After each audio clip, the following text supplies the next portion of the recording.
Friends, आज की कहानी है कोठे वाली का दर्द भाग 2। 70 साल के बूढ़े ने राधिका से शादी की और राधिका ने इसी को अपनी किस्मत मान लिया। उसने उफ तक न की। उस सुहाग की रात बूढ़ा ऐसा बीमार पड़ा कि बिस्तर पर पड़ गया। राधिका बड़े घर की बहू थी। बूढ़े की दिन रात सेवा की, मगर वो नहीं बचा। उसे खबर भी नहीं थी कि उस बूढ़े के पास अकृत संपत्ति थी और उसकी कोई संतान भी नहीं थी। वो अपार संपत्ति अब सब उसकी ही थी, क्योंकि वो उस बूढ़े की पत्नी थी। धीरे धीरे पता चला उसका कारोबार बहुत बड़ा था, मगर था बेहद कंजूस। राधिका को सारी जिम्मेदारी निभानी थी। राधिका ने बूढ़े की सारी जिम्मेदारी निभाई। उसके नाम पर अनाथालय, स्कूल और वृद्धाश्रम खुलवाए, वैश्या उन्मूलन केंद्र खुलवाए और सरकारी मदद लेकर सब गैर कानूनी कोठों को बंद करवा दिया। जब वो बड़ी बेगम के सामने दोबारा पहुंची तो उसने उसका शुक्रिया अदा किया और उसे वृद्धाश्रम में छोड़कर कहा, आज से आप यहीं रहेंगी, शुद्ध सादा जीवन जिएंगी, और हाँ, फिर से कोई गलत काम किया या फिर किसी बच्चे की जिंदगी बर्बाद की तो उससे बुरा कोई ना होगा। नायरा दीदी को अपने पास रख लिया। इसी दौरान राधिका ने खूबसूरत सी बच्ची को जन्म दिया और उसका नाम आंचल रखा। अब शहर में हर कोई मैडम राधिका को जानता था। राधिका दरिया दिल और बहुत दयालु के नाम से जानी जाने लगी। सबके सामने खुश रहती, सबकी मदद करती, ऑफिस संभालती, खुद आगे की पढ़ाई भी पूरी की और साथ बच्ची को भी बड़े प्यार से पाला।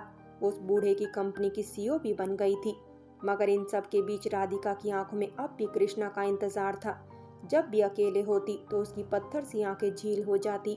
नायरा की गोद में रख घंटों रोती और फिर अगले दिन फिर वो राधिका से राधिका मैडम बन जाती। कृष्णा को कहाँ न तलाश किया, मगर वो न मिला। राधिका की जिंदगी व्यस्त हो चली। कृष्णा की बेटी अब उस बूढ़े की जायज बेटी कहलाती। वक्त अब उड़ रहा था। 8 साल हो गए। राधिका अब 28 की हो गई थी और उसकी बेटी 8 साल की। दिन ऐसे ही बीतते जा रहे थे। एक दिन आंचल को स्कूल में कुछ उसी के स्कूल के लड़के परेशान करने लगे तो एक टीचर ने उसे बचाया। वो कोई और नहीं, कृष्णा था। उधर राधिका अपने कामों में व्यस्त रहती और इधर कृष्णा हर रोज ही आंचल से मिलने लगा। वास्तव में कृष्णा स्कूल में टीचर था, परंतु शहर का सबसे बड़ा व्यवसाय स्कूल में टीचर। ये बात कैसे और कब हुई ये सिर्फ कृष्णा जानता था। वो आंचल को बहुत प्यार करता। आंचल भी उसे टीचर अंकल कहती। घर पर रोज ही आंचल राधिका से अपने टीचर अंकल की खूब तारीफ करती और इधर राधिका जब भी उसका जिक्र सुनती उसे कुछ होश आ जाता। दिन बीत रहे थे और आंचल और कृष्णा गहरे रिश्ते में बंध रहे थे। कृष्णा को धीरे धीरे राधिका के बारे में पता चल रहा था। वो न जाने कैसा एक अनजाना सा रिश्ता आंचल के साथ महसूस करता, मगर वो अब भी न जान पाया था कि ये उसी की बेटी थी। कृष्णा ने एक दिन आंचल से उसकी माँ का नाम पूछा तो उसने राधिका नाम लिया। तो कृष्णा के दिल ने एक बार के लिए सोचा, कहीं ये वही राधिका तो नहीं, मगर उसके दिल और दिमाग ने तुरंत न कह दिया। इधर राधिका अपने कामों में रहती और शाम का पूरा वक्त आंचल के साथ बिताती। उसका वक्त और जिंदगी अब सब कुछ राधिका थी। नायरा के समझाने पर राधिका ने कृष्णा के बारे में सोचना लगभग छोड़ ही दिया था, मगर कहते हैं वक्त खुद को दोहराता है और अक्सर हमें लगता है कि जो बातें हम भूल गए हैं वही लौटकर हमारे सामने आ जाती है। राधिका के साथ भी अब यही होने वाला था। आंचल का जन्मदिन आ रहा था और आंचल चाहती थी उसके जन्मदिन पर उसके कृष्णा अंकल भी आए। उस रोज सुबह सुबह आंचल को राधिका ने बड़े प्यार से जगाया और गुड मॉर्निंग के साथ ही जन्मदिन की शुभकामनाएं दी। आंचल बोली, मम्मा, क्या मैं शाम को पार्टी में टीचर अंकल को बुला लूं? राधिका ने कहा, बुला लीजिए, पार्टी आपकी है तो आप जिसे चाहे बुला लीजिए, किंतु पार्टी ज्यादा देर नहीं चलेगी। ठीक है, आंचल ने राधिका का गाल चूमते हुए कहा। थैंक यू मम्मा, आप जैसा कहेंगे वैसा ही होगा। ये सुनकर राधिका ने आंचल को प्यार से चूमा और उसे अपने गले से लगा लिया और फिर बोली, अच्छा अब हम चलते हैं, हमको देर हो रही है। आपको जो चाहिए आप नायरा दी से ले लेना। लव यू बच्चा, लव यू मम्मा कहकर आंचल भागती हुई चली गई। इधर राधिका भी अपने ऑफिस चली गई। शाम हुई, पार्टी शुरू हुई। राधिका आज लाल साड़ी में बेहद खूबसूरत लग रही थी और आंचल बहुत प्यारी। नायरा भी सबके साथ हंस बोल रही थी। आंचल के सभी साथी और स्कूल के टीचर आए थे। पार्टी में काफी चहल पहल थी, सब हंस रहे थे। एक तरफ हल्का हल्का संगीत बज रहा था। राधिका मेहमानों को साथ व्यस्त थी। तभी आंचल ने पुकारा, माँ, और आकर राधिका से लिपट गई। राधिका ने प्यार से उसके सर पर हाथ फेरा। आंचल ने राधिका का हाथ पकड़ा और खींचते हुए बोली, चलो न माँ, मेरे दोस्त से मिलिए पहले। सॉरी आंटी, मैं माँ को ले जाऊं? वो आंटी बोली, ले जाओ बेटे। आंचल खुश होकर बोली, शुक्रिया। और माँ से बोली, चलिए। राधिका ने उनका अभिवादन किया और आंचल से बोली, चलो बाबा। आंचल उसे कुर्ता जींस पहने, चेहरे के बिखरे बालों और लंबी दाढ़ी और मूछों में छुपा एक शख्स के पास ले गई और बोली, माँ ये है मेरे दोस्त, और दोस्त ये है मेरी प्यारी और खूबसूरत माँ। राधिका ने नमस्कार किया और चेहरा गौर से देखा। पहली बार में तो वह पहचान नहीं पाई। उधर कृष्णा ने उसे झट से पहचान लिया। वो कोशिश करने लगा कि राधिका उसे न पहचाने, मगर उसे देखकर ही राधिका का दिल धड़कने लगा था।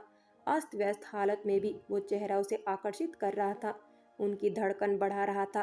तभी केक आ गया और राधिका को आंचल खींच कर ले गई, मगर राधिका पलट कर देखती रही और कृष्णा ने यूं दिखाया जैसे वो जानता ही नहीं। केक कट गया, सब में बट गया। पार्टी में रंग भरने लगा, लोग नाचने लगे।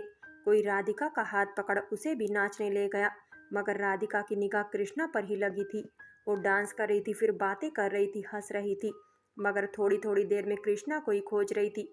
वो कैसे वो चेहरा भूल सकती थी जो उसके जीने की वजह हुआ करता था, जो आज भी उसके दिल में यूं बसा था जैसे उसकी धड़कन तक उससे जुड़ी हो। राधिका उसे ढूंढ रही थी। वो जरा भी इधर उधर होता और कृष्णा कोशिश कर रहा था उसे बचने की। उसने तो उसे नजर भी न मिलाई थी।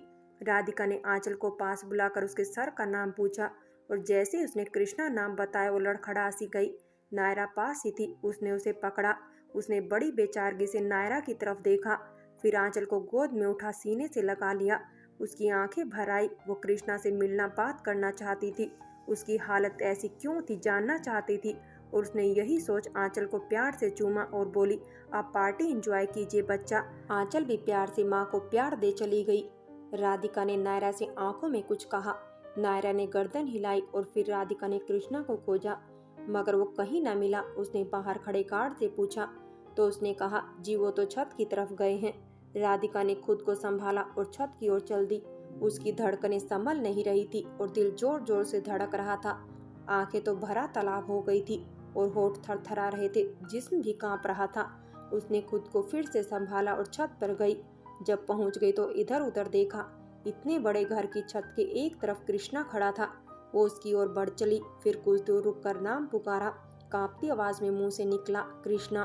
कृष्णा ने पलट कर देखा, सामने राधिका खड़ी थी। उसका मन तो हुआ उसे बढ़कर गले से लगा ले, पर कुछ सोच वो रुक गया और उसे देखता ही रह गया। इधर राधिका ने जब कृष्णा के चेहरे पर पहले वाली खुशी देखी, जो अक्सर तब आती थी जब राधिका उसके सामने होती थी, तो उसका भी जी चाहा कि उसकी बाहों में सिमट जाए। बहुत दिनों बाद आज जो तुम मिलो हो, महसूस हुआ कि हम सच में जिंदा हैं। मगर खुद को मुश्किल से रोकने में वो कांप उठी और लड़खड़ा गई। कृष्णा के मुंह से आवाज निकली, राधिका। राधिका मुस्कुराई और कृष्णा को देखा और बोली, मतलब नहीं भूले हो मुझे? कृष्णा ने कहा, कोई सांस लेना भी भूलता है क्या? तुम सोच सकती हो मैं भूल गया हूँ, मगर सांस लेना भी भूलता है क्या कोई? राधिका ये सुनकर नहीं संभल पाई और दौड़कर कृष्णा के गले से लग गई, और कृष्णा ने भी जोर से बाहों में भर लिया उसे।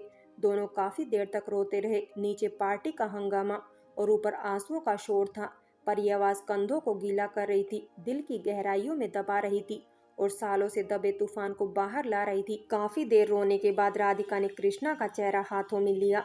कृष्णा ने उसके आंसुओं को पोंछा और उसने कृष्णा के।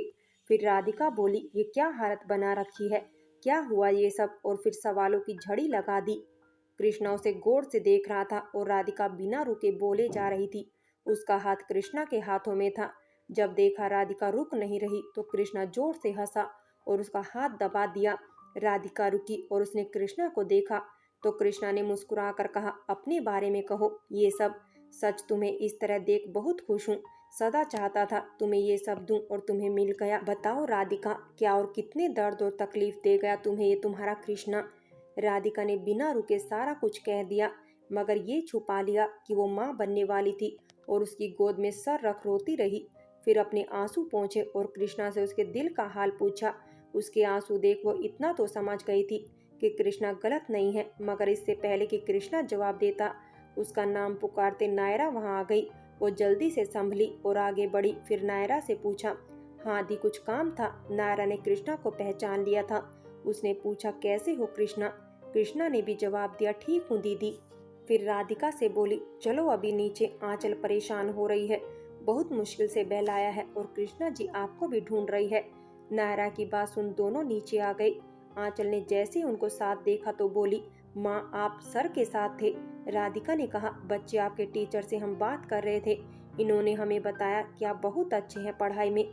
हम तो सुनकर बहुत खुश हो गए। इतना कहकर राधिका मुस्कुरा दी। आंचल ये सुनकर बहुत खुश हुई और राधिका के गले से लग गई और फिर राधिका से अलग होकर कृष्णा की गोद में आ गई। कृष्णा ने भी उसे गोद में उठा लिया। आंचल बोली, थैंक यू दोस्त, आप बहुत अच्छे हैं। कृष्णा ने भी उसे प्यार से कहा, आप जो इतने प्यारे हो दोस्त। राधिका ये देख खुश हुई कि उसकी बेटी की दोस्ती और करीबी उसके पिता से इतनी अच्छी है। और उसके बाद राधिका की और कृष्णा की बात नहीं हो पाई।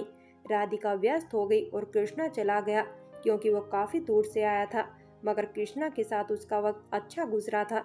न जाने कितनी बार निगाहें चार हुई, न जाने कितनी बार क्या कहा, न कोई समझा न कोई जाना, मगर निगाहों ने एक दूसरे को भला ही जाना। पार्टी खत्म हुई। फिर आंचल को सुलाने के बाद वो अपने कमरे की जगह नायरा के कमरे में गई। नायरा बेड पर बैठी थी।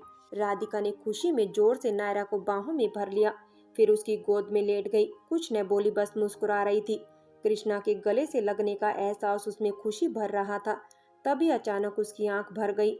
वो जल्दी से पलटी और नायरा की गोद में छुप गई और रोने लगी। नायरा समझती थी, इसलिए कभी कुछ न कहा। उसके बालों में उंगलियां फिराती रही, मगर जब वो रोने लगी तो बोली, रो ले, बहुत दिन हो गए तुझे रोए हुए। जान रही हूँ क्या महसूस कर रही है, मगर एक बात पूछूं? राधिका ने आंसू पोंछकर दीदी को देखते हुए कहा। हाँ पूछिए दीदी। नायरा ने पूछा, क्या तुमने कृष्णा को आंचल के बारे में बता दिया? राधिका उठकर बैठ गई और नायरा का हाथ थामकर बोली, नहीं दीदी, भले ही मैं आज भी कृष्णा से प्यार करती हूँ और उसकी हर गलती के लिए उसे माफ कर सकती हूँ, भले अनजाने में की हो या जानकर, मगर आंचल के मामले में नहीं। उसके मामले में मैं नहीं चाहती कि उसके दिल को कोई भी चोट लगे। फ्रेंड्स, आखिर अब राधिका का क्या फैसला होगा, जानने के लिए कल का अंतिम भाग अवश्य देखें। और अगर कहानी अच्छी लगी हो तो लाइक करें, शेयर करें और प्यार भरी कहानी चैनल को सब्सक्राइब करें।